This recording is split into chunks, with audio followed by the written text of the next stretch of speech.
He gave one of his best performances out of both of his campaigns. Yep. After Representative Tim Ryan, another member of last night's moderate chorus, tried to tell Sanders he didn't know what was in his own health care bill, Sanders delivered a line that will live on in Bernie lore right next to the bird that landed on his podium in 2016. Quote, I do know it. I wrote the damn bill. It'll live on forever in Bernie land, but mainstream media land, you won't see it again. You will not hear or see it again. You'll hear Kathy Griffin's attacks against Bernie. You'll hear attacks coming from, you mentioned Dennis Miller. Yeah. You'll hear these ridiculous attacks. You'll see a backdrop with no Bernie friends or Bernie shirts behind the speaker's podium because CNN superimposed CNN behind it. You'll see a vast array of cheating, lying, editing by the mainstream media. My money's on the table right now as to what method will they assassinate Bernie this time. Mm-hmm. Does anybody take a guess at it? Can we stop it? Could we stop it in 2016? Could you stop the AP from coming out early and falsely announcing that the superdelegate margin had been reached when it was totally and completely premature? Could anybody stop that? Could anybody stop the DNC from giving word for word the diction that the mainstream media was supposed to use in analyzing these candidates? That's not written in a newsroom. That was being written in DNC. So you tell me, what is the method of execution going to be, United States? If you don't think they've got one, if you don't think they'll use one, you, like Rip Van Winkle, slept through 2016. Yep. You just woke up here today, but you were sound friggin' asleep. I want to continue here. William Rivers Pitt wrote this last month. Quote, when progressive ideas are cogently aired before millions of voters, the centrist establishment and their moderate mainstream media allies will rally furiously to try and convince everyone how terrifying those ideas are. That's a direct quote right there from the author of this piece. He wrote this a month before he wrote this piece. He continues, this was never more evident than Tuesday night. CNN spent the hours before the debate seeding the clouds with anti-progressive arguments that all boiled down to these lefty ideas can't win. During the debate, the moderators allowed the centrists to run wild with a blizzard of damaging and discredited conservative myths and proposals. Yes. Over the course of the evening, Mayor Pete Buttigieg and several of his center-right cohorts came out against decriminalizing migration. Senator Amy Klobuchar bragged about bringing Metro people with me, which was strange Minnesota code for black voters. All of them were given many long minutes to try to trash the Green New Deal while paying dusty lip service to the dangers of climate disruption. Tim Ryan praised Trump's ruinous China tariff policy. By the way, tariffs are going to go up another 10% thanks to Donald Trump. That's a whole other catastrophe. But damn it, Darren, Pete is cute. You can't keep running Pete's name down. He is cute, and he's articulate. Let me continue. Delaney championed the ghastly Trans-Pacific Partnership trade deal before offering kind words to Ronald Reagan, who we'll have audio tape of here in just a few minutes. Yeah, you're going to hear a real news line up here in a minute. Yeah. Governor Steve Bullock managed to be smarmy even as he refused to take a first-strike nuclear attack by the U.S. off the table. Was this the Republican debate and they just told Bernie and Elizabeth, go here, and they went there and they were surrounded by Republicans? See, Darren, what you're touching on here is real true party partisanship now. This is going across the aisle. Yeah. We'll take your talking points, Republicans, and we'll use them against our progressive candidates. Yeah. How is not that reaching over across? Hey, we did That's it with true. the tax plan. Obama did it. He said, listen, Mr. Romney, what's that old health plan you had down there in Massachusetts?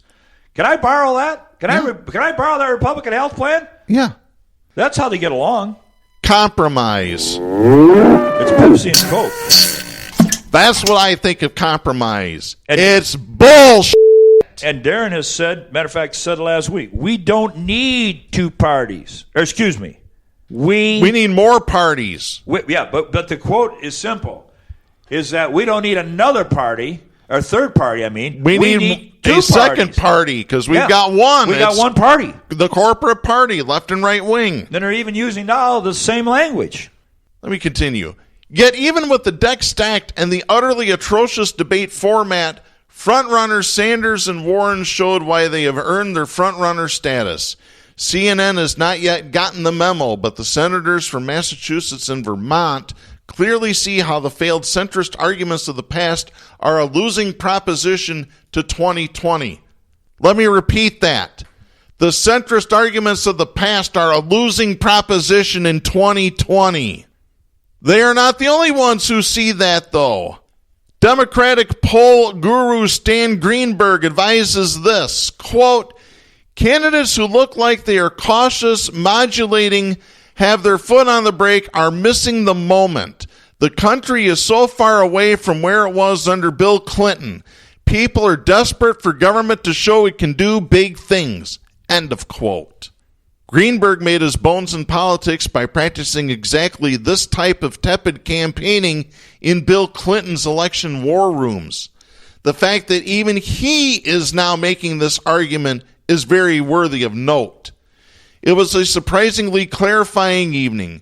CNN was looking to burn down the campaigns of front-runners Warren and Sanders with a progressives versus centrist brawl and tilted the table in favor of the centrist so severely it is a wonder the moderator's microphones didn't slide onto the floor. It did not work out the way they hoped. Yeah, Fox or MSNBC, and one of the, I guess it was Tulsi, said that MSNBC was just carrying the water buckets for Harris, and that's truly, that's very true. Here's our news headlines of the day from Southpaws, sitting right here in Grand Rapids, okay? Mm-hmm.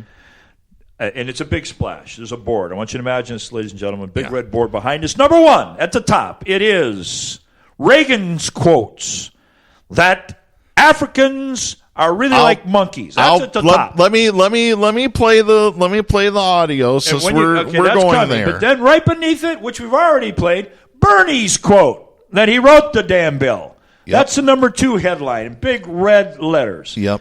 And then number 3, we have fact.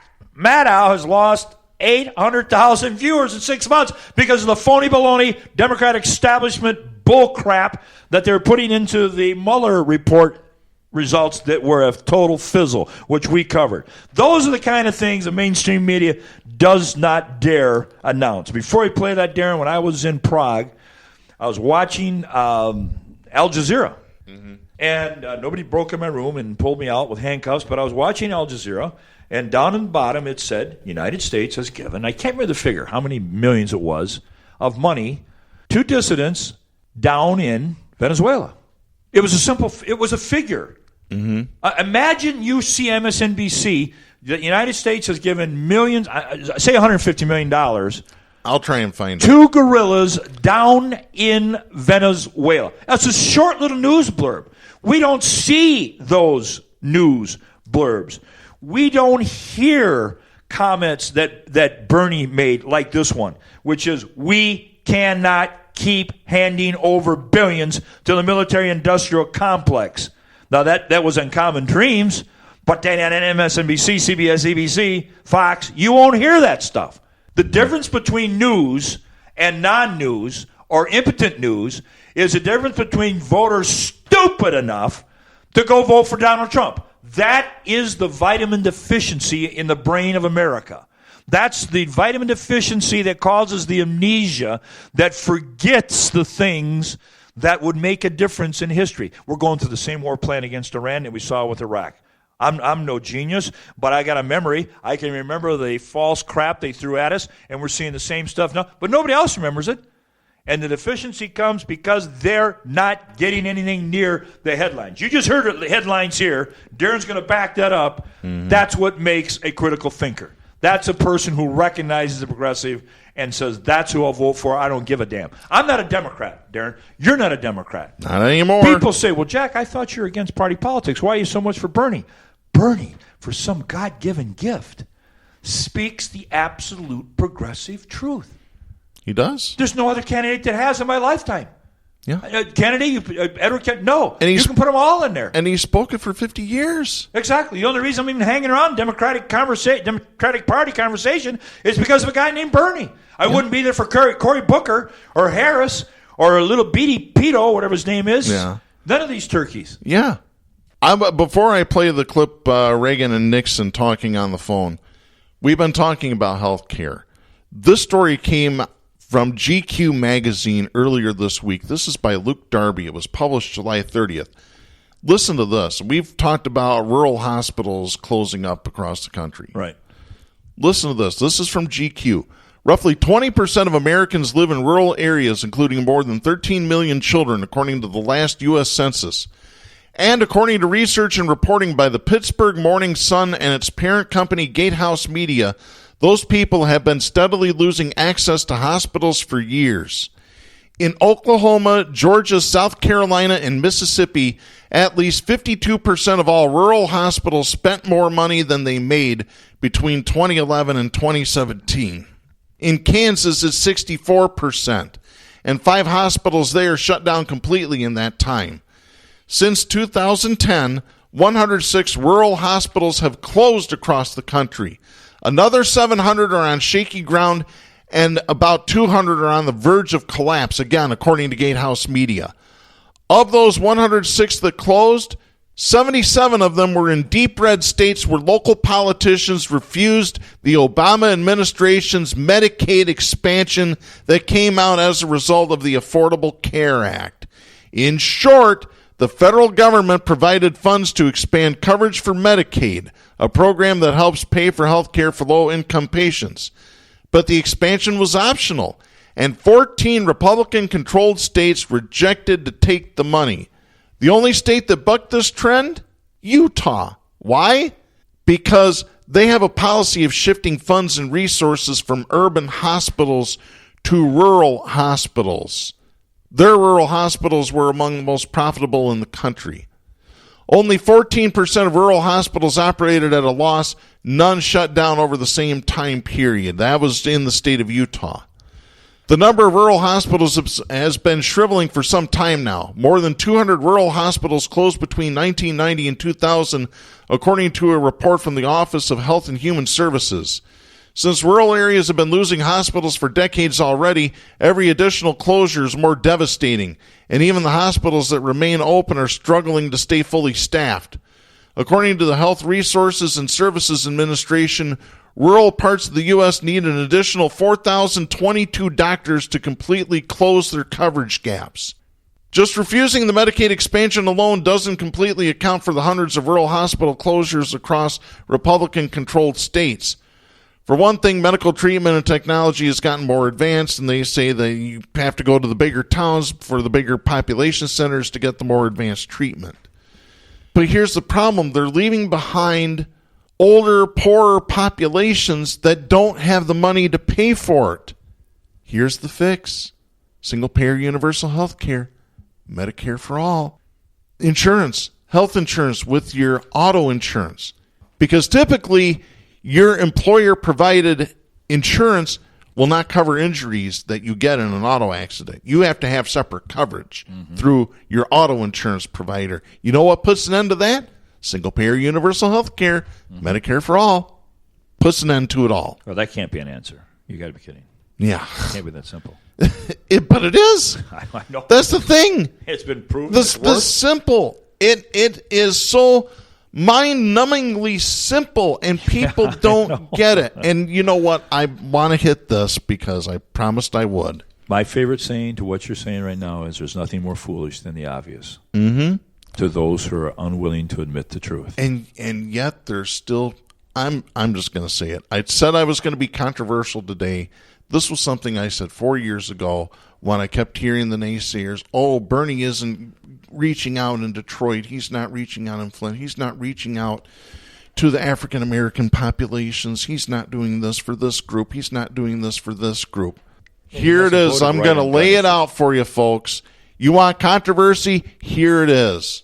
Black people are not more important than whites. Whites are not more important than blacks. There it is. Straight people are not more important than anybody in the LGBTQ community. They're not more important either.